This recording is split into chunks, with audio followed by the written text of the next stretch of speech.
교회를 향한 열심이 나를 삼킨다는 제목을 가지고 함께 말씀의 은혜를 나누고자 합니다. 우리 예수님께서 공생의 사역을 시작하시기 위해서 40일 금식 기도를 하시고 행하신 걸음 중에 여호와의 전을 향하여 들어가셨습니다. 하나님의 전이 어떠한가 살펴보시러 들어가셨는데 그 하나님의 전이 너무나 많이 더럽혀졌고 그 본래 하나님께서 세우신 그 의도와 다른 방향으로 흐르는 것을 보시면서 매우 노하셔서 노건으로 채찍을 만들어서 상을 둘러보시고 그 장사치들을 다 쫓아내 버리시는 그런 행동을 하셨습니다. 인애의 하나님, 자비의 하나님, 사랑의 하나님, 주님은 꺼져가는 등불도 끄지 아니하시는 그런 상황 갈 때도 끄지 않으시는 그런 하나님이신데 그 전을 향해서만큼은 하나님께서 분노를 표출하셨던 그 모습을 우리가 보게 됩니다. 그 모습을 보면서 제 아들이 주의 전을 사모하는 그 열심이 나를 삼킨다는 그 구약의 구절을 떠올렸다는 그 말씀이 오늘 여기에 기록되어 있는 것입니다. 오늘 저는 하나님의 교회를 향한 열심이 또한 주님과 같은 마음이 되어야 되지 않을까 하는 생각을 가져보게 됩니다.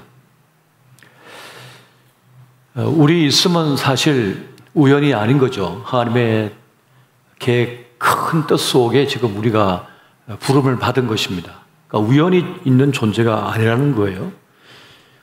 우리 권사님들의 있음, 우리 있음은 하나님의 최고 전략이라는 겁니다. 하나님 뜻하심 가운데 지금 우리가 서 있다는 거죠. 하나님은 우리가 약해도 부족해도 또 실수가 많아도 개의치 않으신다는 겁니다. 반드시 우리가 필요하다는 그런 말씀을 주고 있는 거예요. 가장 연약한 자가 세상을 구한다는 그런 말이 있습니다. 이게 바로 성경의 가장 큰 역설입니다. 역설의 말씀 가운데 하나인 것이에요. 작은데, 연약한데, 부족한데, 실수가 많은데 그 연약한 이들을 통해서 세상을 구원하기를 주님께서 원하신다는 말씀이 됩니다. 이것이 가능한 이유는 하나님의 크심 때문입니다. 하나님의 전능하심 때문입니다. 또 하나님의 특별한 열심 때문이라는 거죠. 우리를 선택한 것, 우리를 사용하시는 것이 하나님의 열심이라는 겁니다. 여러분, 이사야서에 보면 한 아기가 우리에게 낳고라고 말씀합니다. 그런데 그 아기는 메시아로 오셨는데 가장 연약한 모습으로 오셨어요. 가장 약한 모습으로 오신 거죠. 아기니까요. 마구간에서 태어났습니다. 그 말 구유에 누워져 있었습니다. 그리고 가장 연약한 모습으로 십자가에 달려 무기력하게 죽으셨습니다. 근데 그분이 메시아라고 말씀합니다. 12 제자들은 세상적으로 볼 때 능력 있는 사람도 아니었습니다. 탁월한 사람들이 아니었습니다. 볼품없는 사람들이었습니다. 하지만 그들을 통해서 구원의 큰 역사, 복음의 기적을 이뤄냈던 것을 우리는 봅니다. 베드로는 3번이나 주님을 부인하고 도망쳤던 사람이잖아요. 근데 그를 통해서, 그의 신앙 고백을 통해서 교회에 초석을 놓았습니다. 그리고 십자가 대적자였던 바울, 청년, 그를 이방인의 그릇으로 주님께서 만드셔서 저 유럽을 복음으로 바꿔버렸어요. 정복해버렸습니다. 이러한 역사를 이루어내셨습니다. 이것이 하나님의 열심입니다. 우리를 택하시고 우리를 쓰시는 열심이 여기에 있는 겁니다. 이것이 하나님의 열심이라는 거예요. 그렇다면 우리의 열심은 어디에 있어야 될까?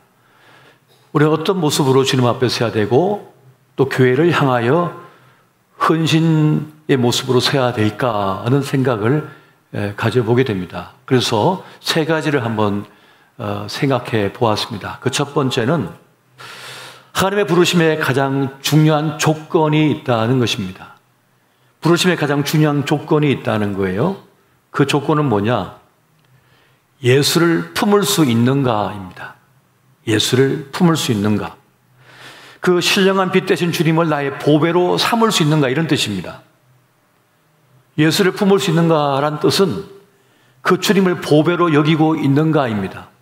여러분, 보배로 여기는 것을 가진 사람은 비가 오면 그게 비가 맞을까 싶어서 안절부절합니다.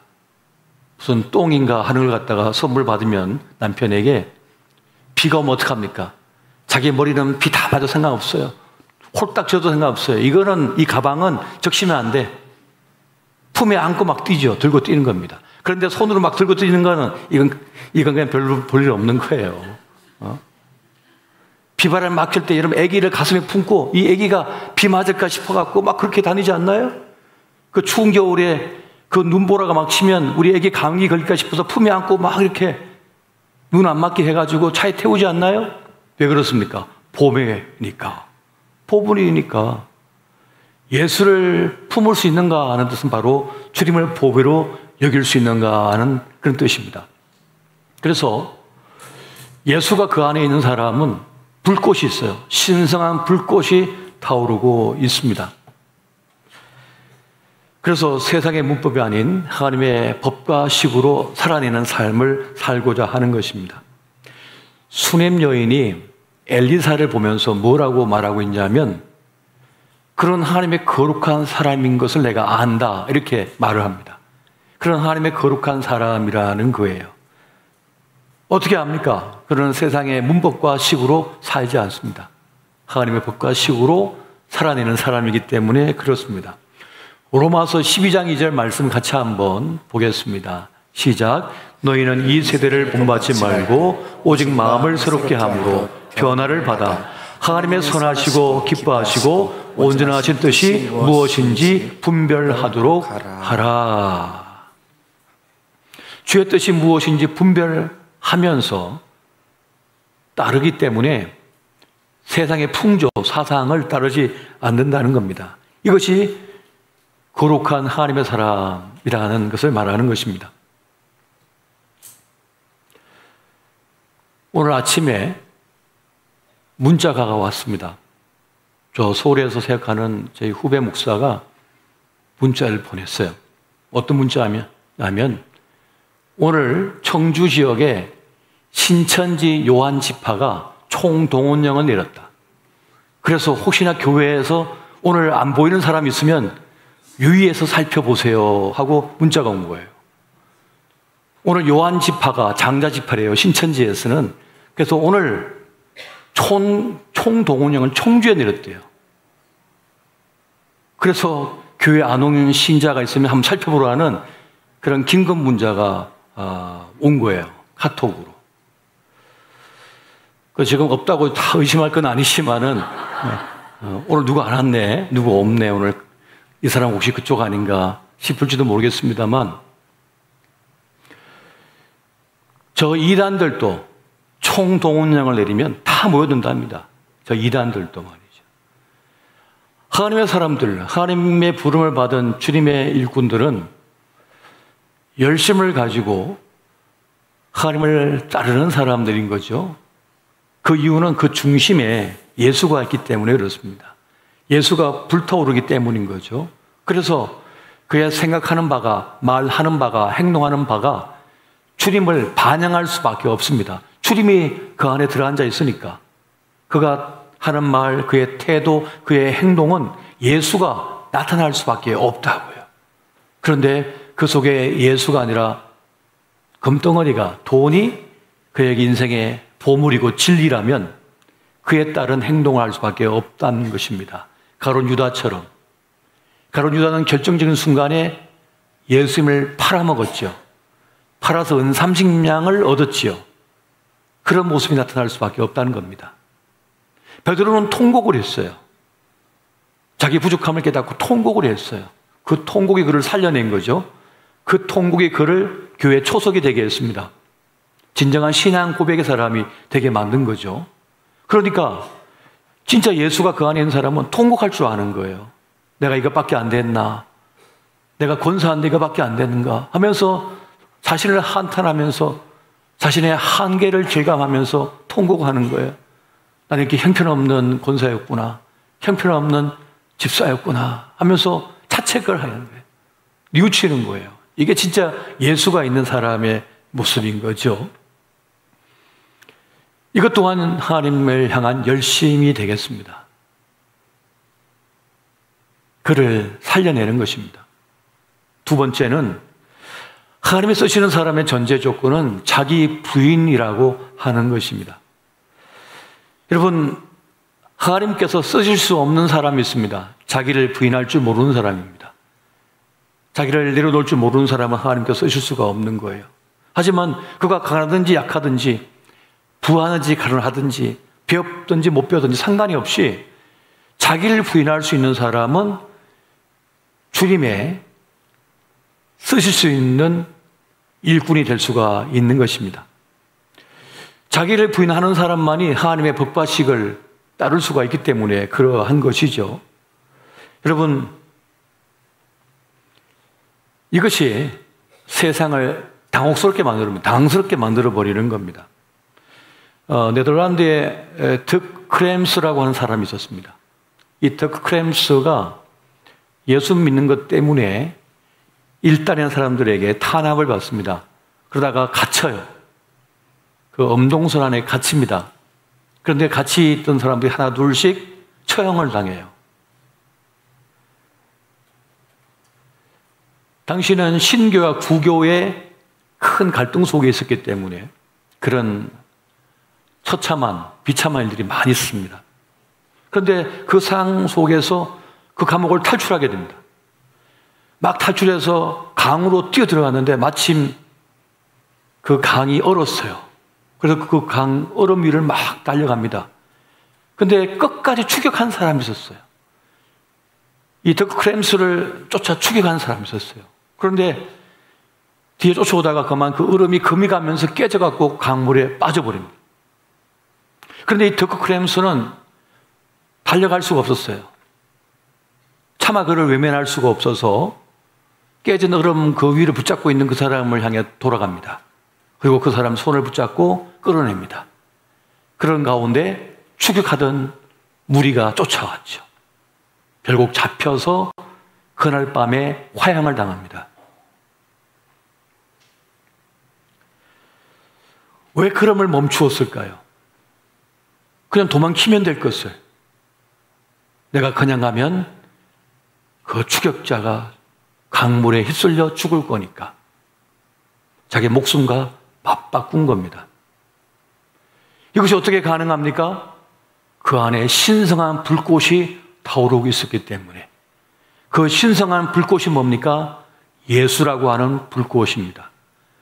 예수가 가슴 속에서 불타오르고 있었기 때문에 그 사람을 외면할 수가 없었던 거예요. 그 사람을 버릴 수가 없었던 거예요. 하지만 그를 구한 덕분에 그런 죽임을 당해야만 했던 것입니다. 그렇게 예수가 이 가슴에 있는 사람은 세상의 논리와 이성으로는 해석할 수 없는 행동을 해버립니다. 자기 희생을 해버리는 거죠. 주님은 지금도 이 헌신의 마음을 가진 사람을 통해서 하나님의 구원의 역사를 이루고 있습니다. 바로 그들이 누굽니까? 우리 권사님들이에요. 우리 모두입니다. 주님은 우리를 통해서, 우리를 빌어서 하나님의 일을 이루고 계십니다. 우리의 두 손을 통하여, 우리의 두 다리를 통하여, 우리의 이 심장을 통하여, 우리의 말을 통하여 하나님께서는 하나님의 구원의 일을 지금 해나가고 계시는 것입니다. 여러분, 교회 존재 이유 목적이 뭡니까? 그리스도의 몸이 되는 겁니다. 그리스도의 몸이 되는 겁니다. 이게 교회된 사명인 거예요. 머리 대신 주님의 명을 따라서 손과 발이 되는 것이 교회의 존재적 사명이 된다는 거예요. 그런데 우리 예수님께서 예루살렘 성전에 찾아가셨더니 어떻게 되었습니까? 하나님 아버지를 반영해야 될 그 성전이 장사치들의 놀이터가 되어버렸습니다. 장사의 이용을 당하고 있었습니다. 교회가, 성전이 사람의 도구가 돼버린 거예요. 이걸 통해 이득을 취하겠다. 이걸 통해 명예를 가져야겠다. 이걸 통해 권력을 가져야겠다라고 이용당하고 있었던 거예요. 성전이.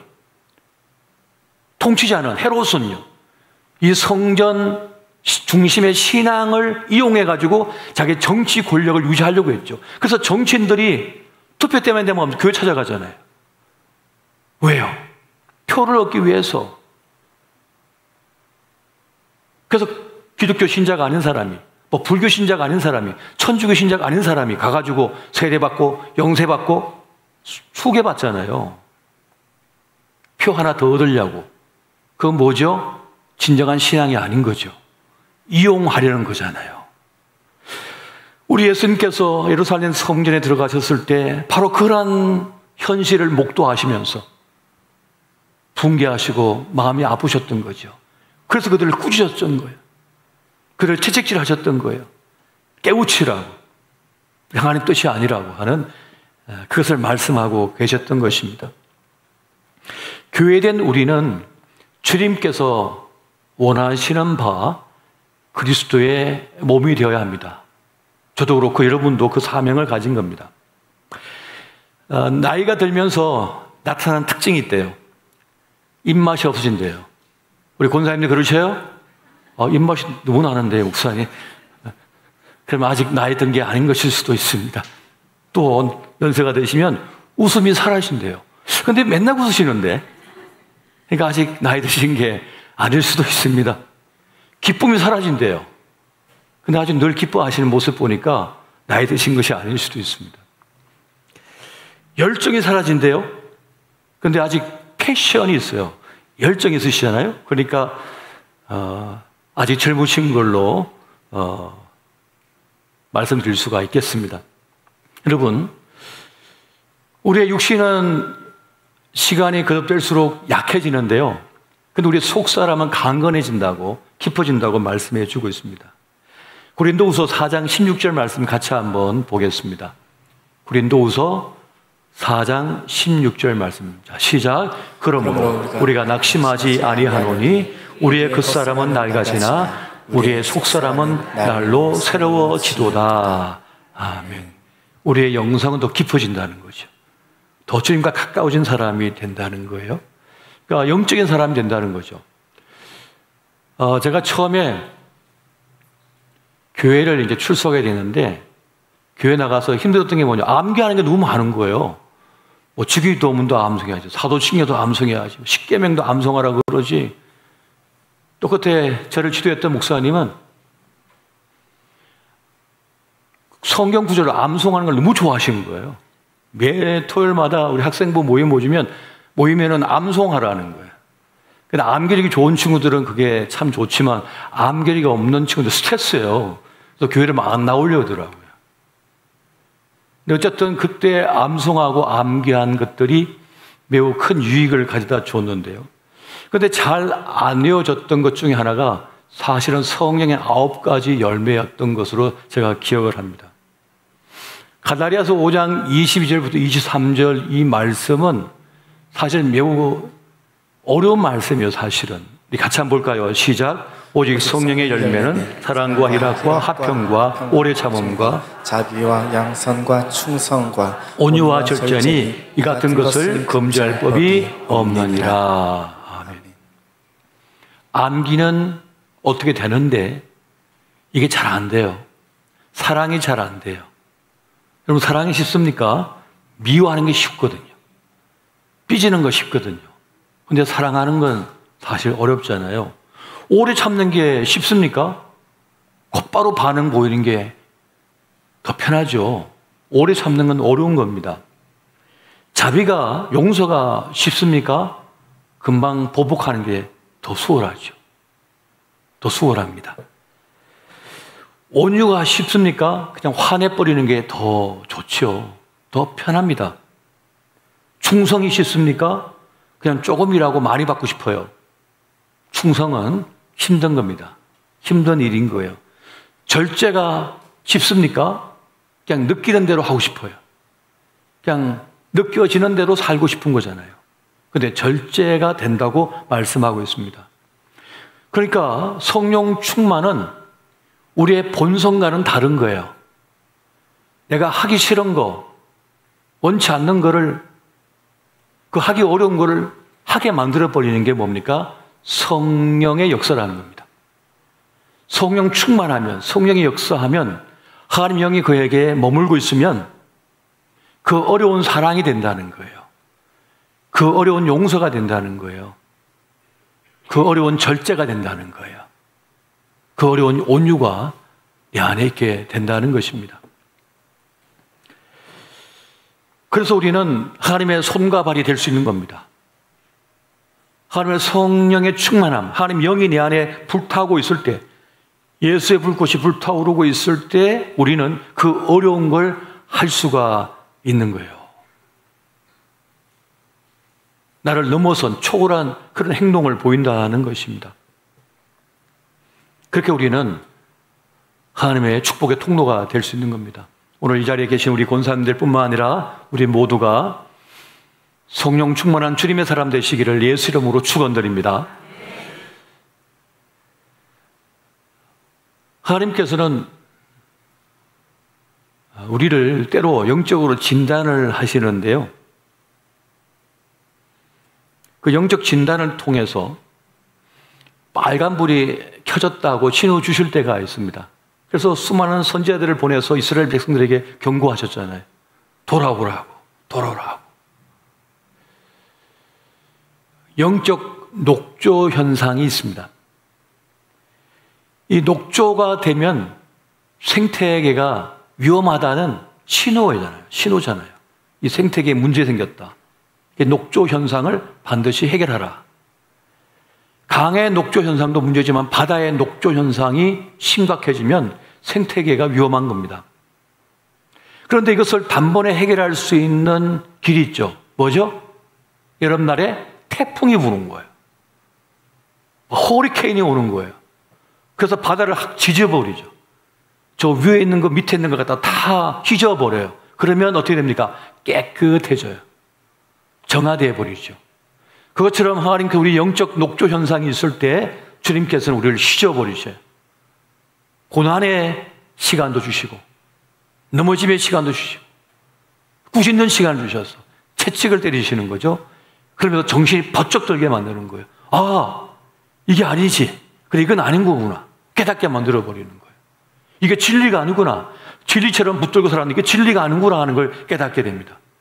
이게 진짜 아니구나 하는 걸 깨닫게 되는 그런 역사가 있습니다.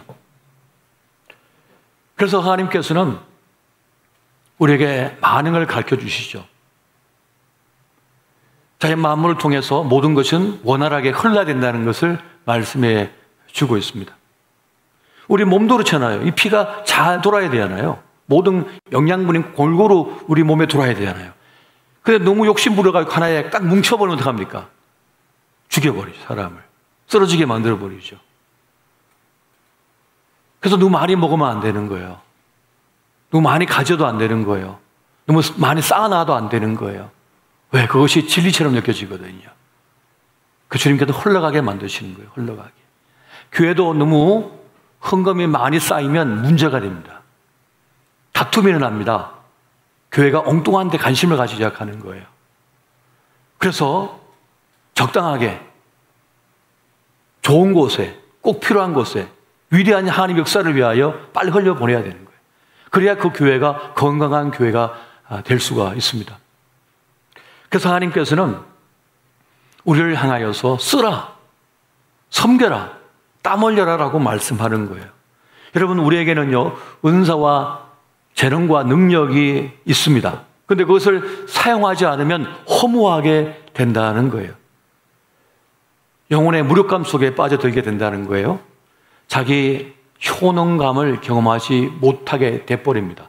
우리 주일학교 아이들, 우리 아이들이 교회에서, 그 주일학교에서 여러 가지 행사나 혹은 수련회나 그런 예배를 통하여 자기 효능감을 경험하기 시작해요. 자기 안에 있는 재능을 이제 깨닫게 되어져요. 많은 사람들이, 많은 아이들이요, 많은 스타들이 교회, 주일학교에서 자기 재능을 발견한 아이들이 많습니다. 연기나 혹은 노래나 혹은 암기나 혹은 대중을 이끌어 능력이나 자기의 효능감을 경험한 일이 참 많다는 거예요. 그런 훈련의 시간들을 통해서 뭘 배우는 겁니까? 믿음의 효력을 배웁니다.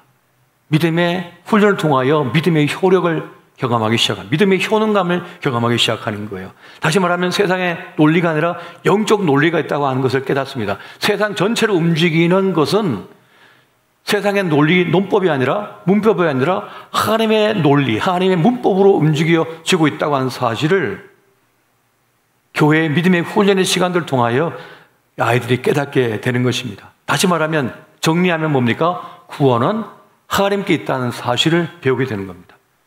구원은 하나님께 있구나. 승리는 하나님께 있다는 사실을 배우게 되는 것입니다.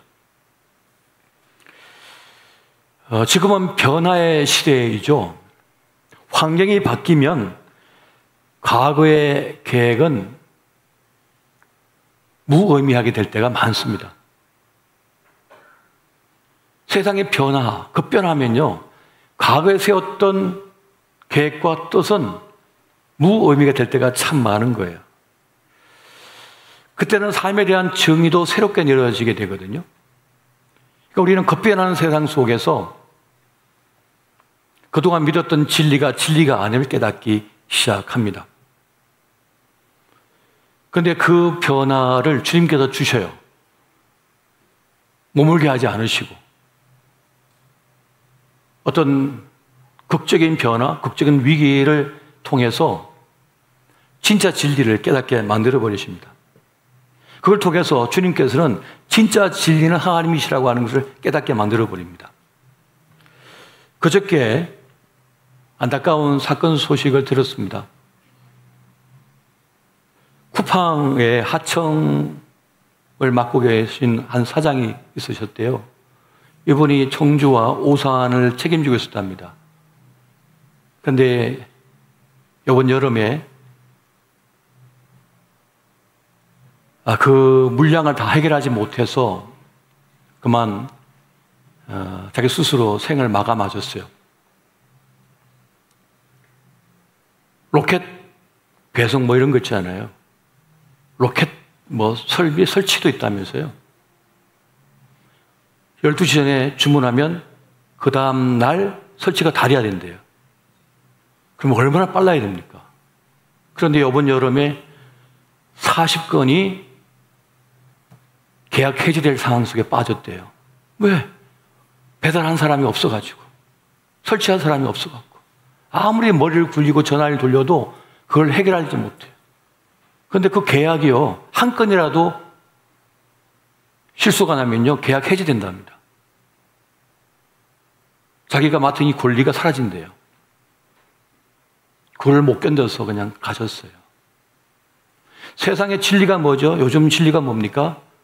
많이 버는 거잖아요. 많이 가지는 거잖아요. 근데 과연 그렇습니까? 과연 그렇습니까? 진리를 잘못 알고 있는 거죠.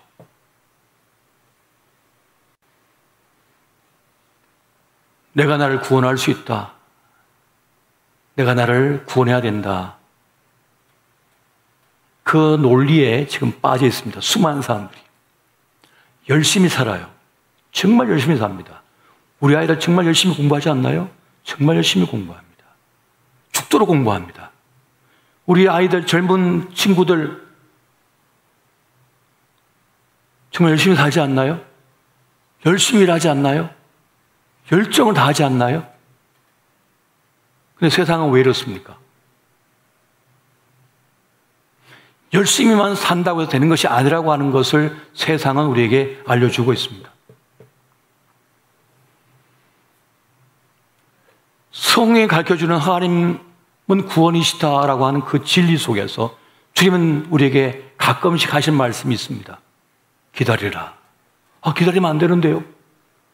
기다리라. 멈추라. 여러분, 광야에서 하나님께서는 그 구름 기둥이 멈추면 무조건 멈춰야 됐어요. 아니, 빨리 달려가야지 왜 멈추냐. 그런데 구름이 멈춰서는 하루 머물면 하루 동안 머물고, 일주일 동안 구름에 머물고 있으면 일주일 동안 머물고, 한 달 동안 머물면 한 달 동안 그곳에 계속 있어야 돼.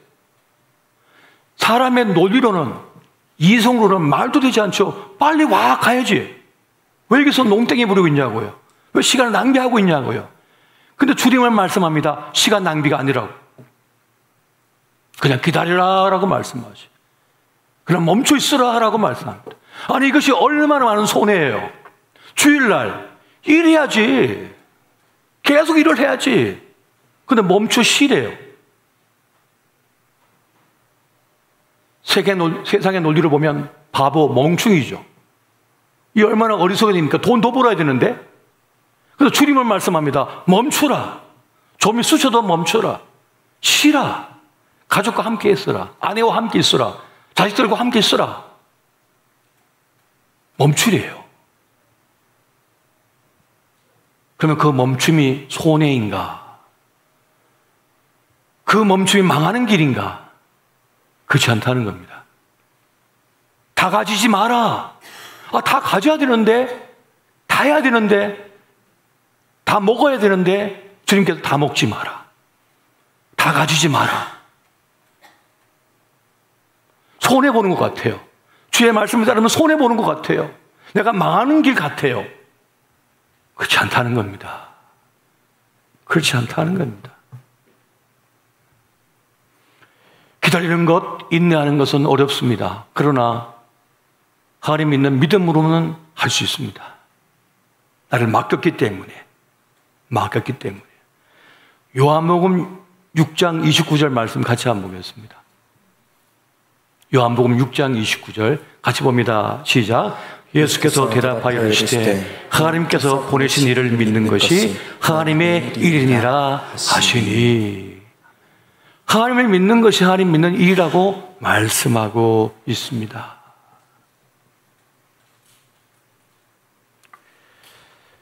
우리가 멈출 수 있는 이유는 뭡니까? 하나님의 일하심을 믿는 것이기 때문에. 하나님의 일하심을 믿기 때문에 멈출 수가 있는 거예요. 하나님의 일하심을 내가 알기 때문에 멈출 수가 있는 거예요.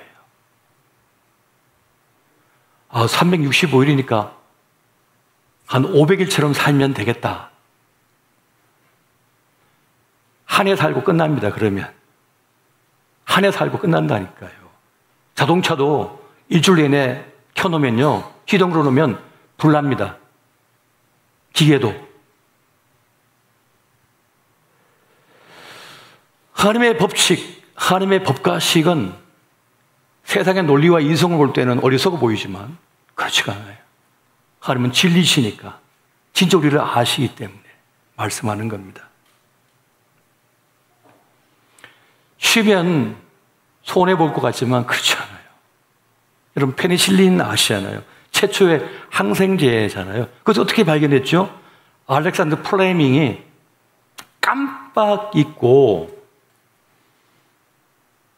이 포도 상구용 배양을 하다가 휴가를 갔다 왔잖아요. 돌아보니까 놀라운 장면을 목도한 거죠. 이 푸른 곰팡이가 핀 데는 포도 상구균이 없는 거예요. 포도 상구균이 뭡니까? 어떤 게 포도 상구균 그러는데 그게 아니고 포도 상구균이래요. 원래 진짜 이름이. 포도 모양을 하고 있다는 뜻이에요. 근데 그것이 보통 있다가 우리 몸이 허약해지거나 면역력이 약해지면 그것이 피부나 아니면 호흡기로 들어오잖아요. 그러면 그것이 염증을 일으켜서 큰 병을 일으킵니다. 당시는 이 항생제가 없었기 때문에 한국 같은 조선시대도 보면은 왜 우리가 100일을 합니까? 100일 못 지내고 죽는 애가 너무 많으니까. 왜 촛도를 합니까? 잔치를 왜 합니까? 1년을 못 보내고 떠난 애가 너무 많은 거예요. 한 8명 나가면 한 3, 4명은 가요. 그런 일이 너무 많았잖아요. 그런데 이 항생제가 만들어지고 나서는 그런 일들이 줄었잖아요. 그의 실수를 통해서, 그냥 방치함을 통해서 발견하게 된 기적과 같은 일이에요. 쉬면은, 멈추면은 손해볼 것 같고, 아무것도 안 될 것 같지만 그렇지 않은 거예요. 우리가 멈춤의 시간 동안 하나님께서 일하심을 믿으시기 바랍니다. 놀라운 역사가 일어나는 거예요. 아프면 온몸에서 막 신호를 보냅니다. 팔다리 쑤시고 아파, 허리가 아파, 속이 아파. 무슨 말이에요? 쉬어야 돼 라면서 우리 몸이 우리에게 말하고 있는 거잖아요. 말하고 있는 거예요. 신호를 주고 있는 거예요. 쉬어야 된다고. 그래서 끙끙 한 2, 3일 앓고 나면 몸이 많이 회복되는 것을 경험합니다. 자연 치유가 많이 일어나잖아요. 동물은 병원에 없기 때문에 늑대나 이런 것들은 저 깊은 숲속에 들어가잖아요. 그리고는 그냥 약초 뜯어먹고는 한 일주일 내내 자기도 한답니다. 죽은 것처럼. 그러면 한 2, 3일 지나면 몸이 회복된대요. 몸이 신호를 보내는 것이죠. 그래서 하나님께서 하신 그 일은 놀랐습니다. 그래서 무조건 열심히 일하는 건 성경적이지 않습니다. 주의 뜻을 쫓아서 인도함을 받아 가기도 하고 서기도 해야 되는 겁니다. 멈추기도 해야 되는 것입니다. 우리는 내가 실력이 있어야 된다고 해서 우리를 막 끝없이 고갈시켜요. 열심히 해야 된다고 배웠기 때문에. 열심히 해야 돼, 열심히 해야 돼, 열심히 해야 돼. 그래서 우리 아이들에게 얼마나 많이 닥달을 했나요? 근데 애들이 말합니다. 엄마, 내가 죽도록 열심히 했는데 안 되거든? 그리고 그냥 쓰러져 버리는 거예요. 엄마도 그렇게 배웠거든. 엄마도 그렇게 살아왔거든. 눈 안 돌리고 진짜 열심히 살았다니까요. 정말 열심히 살았다니까요. 그런데 그냥 무너져 버리는 거예요. 열심히만 살면 안 된다는 것을 말하는 것입니다. 열심과 내 노력으로만 구원받지 않는다는 거예요. 구원을 얻을 수 없다는 것입니다. 방향이 맞아야 되고요. 하나님께 맡길 수가 있어야 되는 겁니다. 하나님 앞에.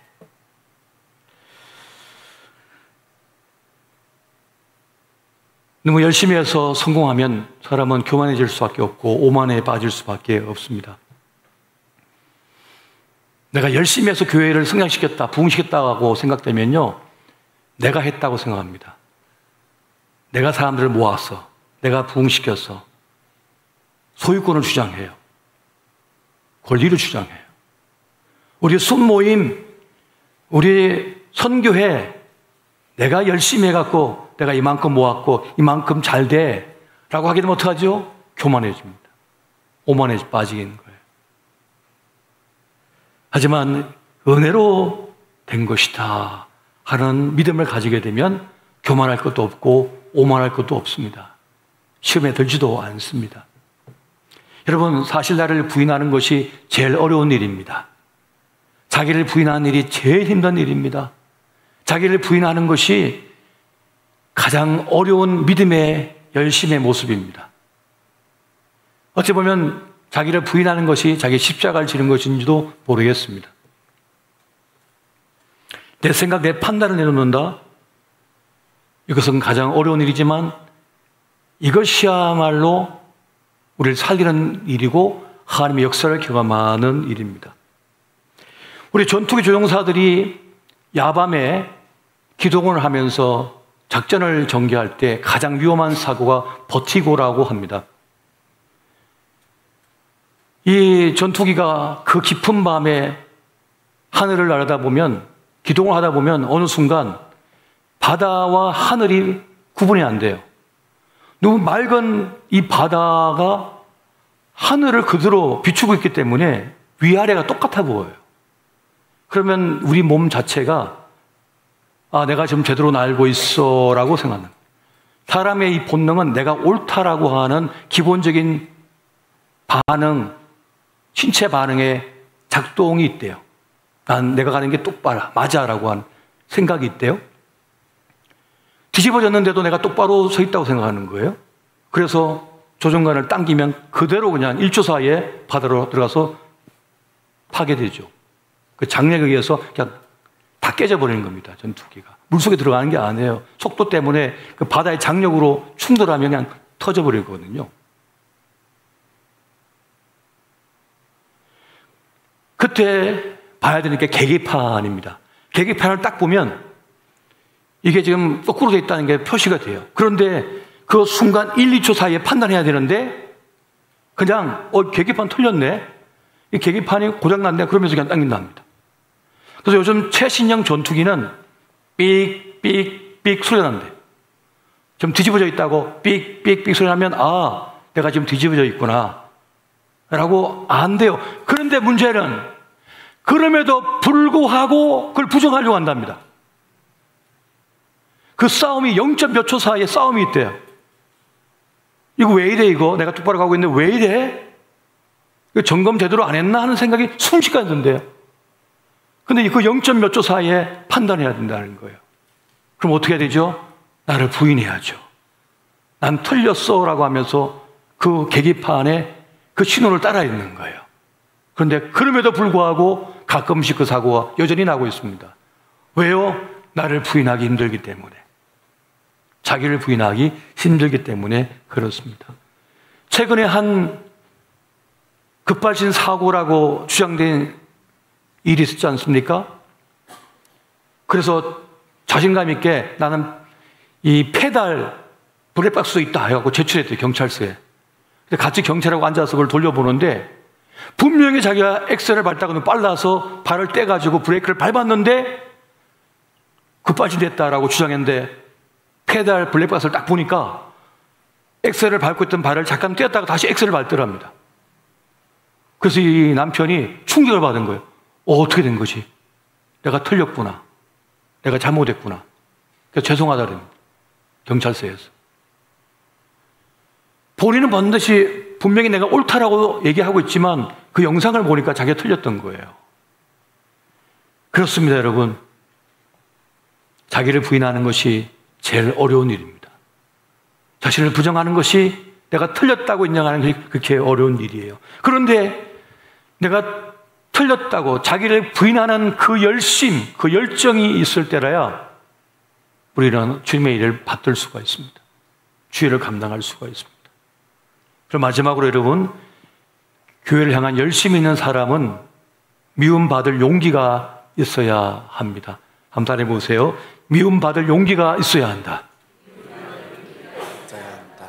여러분, 하나님의 부름을 받은 주님의 일꾼들입니다. 그래서 미움을 받을 수밖에 없습니다. 요한복음 15장 18절 19절 말씀 같이 한번 보겠습니다. 자, 시작. 세상이 너희를 미워하면 너희보다 먼저 너를 미워한 줄을 알라. 너희가 세상에 속하였으면 세상이 자기의 것을 사랑할 것이나 너희는 세상에 속한 자가 아니오 도리어 내가 너희를 세상에서 택하였기 때문에 세상이 너희를 미워하느니라. 아멘. 우리가 주님의 사람으로 든든히 서 있으면 미움받는 것에 별로 타격을 받지 않습니다. 아무렇지가 않은 거예요. 그걸 당연하게 여겨봅니다. 진리를 가진 사람은 비진리로부터 공격받을 것을 알기 때문에 그냥 당연하게 여겨버려요. 뭐 그럴 수도 있지 뭐. 비가 오네. 비 올 때가 됐구만 하고 그냥 비를 맞아버리는 거예요. 가을이 되면 낙엽 떨어지잖아요. 당연한 이치처럼 여긴다는 거예요. 그런데 이 미움의 길, 방해가 있을 때 이것을 잘 이겨내기 위해서 필요한 것이 있습니다. 그것은 바로 하나님에 대한 확신이에요. 하나님에 대한 확신이 있으면 됩니다. 하나님께서 나를 부르셨다. 나를 사용하고 계신다. 라고 하는 이 확신이 있으면 그 미움을 당해도, 공격을 당해도 괜찮습니다. 여러분, 해단양 야이로가 예수님을 모시고 자기 딸을 고치러 갔습니다. 그런데 가는 중에 사람들이 말합니다. 당신 딸이 죽었어. 선생님을 괴롭게 하지 마시오. 그랬더니 우리 예수님께서 뭐라 합니까? 죽은 것이 아니라 잔다 하면서 가십니다. 그때 뒤에 사람들이 수근수근합니다. 죽었는데, 끝났는데, 게임 끝인데. 근데 주님께서는 잔대요. 주님은 거짓말 하신 게 아니죠. 주님 앞에서는 모두가 자고 있거든요. 주님은 무에서 유를 창조하시고 부활의 하나님이시잖아요. 생명을 살릴 권한이 주님께 있잖아요. 심판주시잖아요. 그렇기 때문에 주님께서 보실 때는 진짜 자는 게 맞는 거예요. 하지만 인간의 논리에 빠져 있는 이성의 지식에만 있는 사람들은 이해가 되지 않는 거죠. 그래서 주님께서 헛고생하고 있다라고 말씀하고 있는 것입니다. 그러나 주님은 회당장 야이로의 딸에게 가셔서는 달리다 쿰이라고 말씀하죠. 소녀야 일어나라. 그 아이가 일어나 버립니다. 하나님의 사람들은 구원의 하나님을 믿습니다. 하나님 믿어요. 하나님 믿고 나아가는 거예요. 그래서 방해하고 반대하고 공격하고 미워해도 끄떡이 없습니다. 하나님 믿는 믿음을 믿기 때문에 그렇습니다. 이것이 우리의 열심이 되어야만 합니다.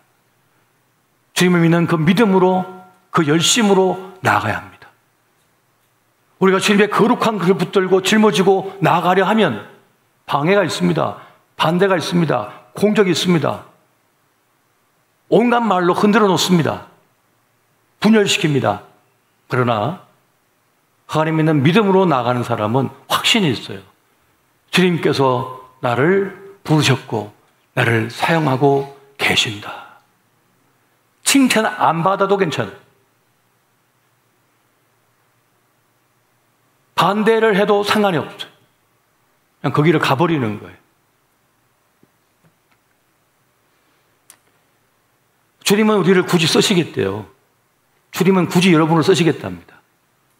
약한 나를, 부족한 나를, 연약한 나를, 실수 많은 나를 굳이 쓰시겠대요. 이게 하나님의 열심이에요. 주님 다른 사람을 쓰시죠. 다른 사람을 통해 구원하시죠. 아니래요. 내가 너를 통하여 그 일을 할 것이다. 이 일을 이룰 것이다. 라고 하시며 우리를 부르셨습니다. 그 부름 앞에 우리가 서 있는 줄 믿으시기 바랍니다. 주님께서 우리를 통하여 꼭 하실 일이 있는 거예요. 꼭 이루실 일이 있는 것입니다. 저는 주님을 굳세게 믿고 있습니다. 그 믿음의 길을 걸어가고 있습니다. 오늘 예배 마치고 원로 목사님과 같이 식사도 하고 차를 나누면서 이런저런 얘기를 나누고 하면서 참 기뻤어요. 이 건강한 교회, 귀한 교회를 맡아서 수고하시고 또 제게 넘겨주시고 또 옆에서 많은 말씀으로 조언도 해주시고 기도해 주시고 격려해 주심이 얼마나 감사한지 참 마음에 깊은 감격스러움이 있었습니다. 최근에 한국 교회의 기라성 같은 교회들이 다 넘어졌습니다. 다 무너졌습니다. 지난 과거의 업적만 자랑할 수 없습니다. 시대는 급변하고 있거든요. 급변. 근데 급변하는 세상 속에서 변함없는 진리를 붙들고 살면 이겨낼 수가 있거든요. 그 진리는 무엇입니까? 예수 그리스도셔요. 그 예수 그리스도를 붙들고 그 주님을 내 가슴에 모시면 됩니다. 신성한 불꽃이 내 안에 타오르게 하면 됩니다. 그러면 문제될 게 하나도 없습니다. 고집 부릴 게 하나도 없습니다. 그 신성한 불꽃이 내 속에 타오르고 있으면 내 이름 안 나도 상관없습니다. 내 명예가 없어도 됩니다. 오직 주님께서 뜻하신 일만 이루어지면 되는 것이니까요. 무엇이 문제입니까? 그런데 그 예수가 아니라 엉뚱한 게 가슴에 들어와 버리는 거죠. 엉뚱한 것이 나를 장악해버리는 거죠. 엉뚱한 것을 쫓아가는 거죠. 그래서 수없이 많이 넘어지고 있는 거 아닙니까? 교회가 퇴색되고 변절되어서 우리 주님께 노권을 가지고 채찍 들고 때려쳐야 되는, 꾸짖어야 되는 교회가 되고 있지 않습니까? 우리 시대에 지금 다시 주님을 모시고 예수라고는 불꽃이 내 심장에 터오도록 하는 것, 불타오르도록 하는 것, 이것이 오늘 우리가 가져야 될 열심인 줄 믿습니다. 오늘 저와 여러분이 그 열심으로 나아가시기를 예수 이름으로 축원드립니다.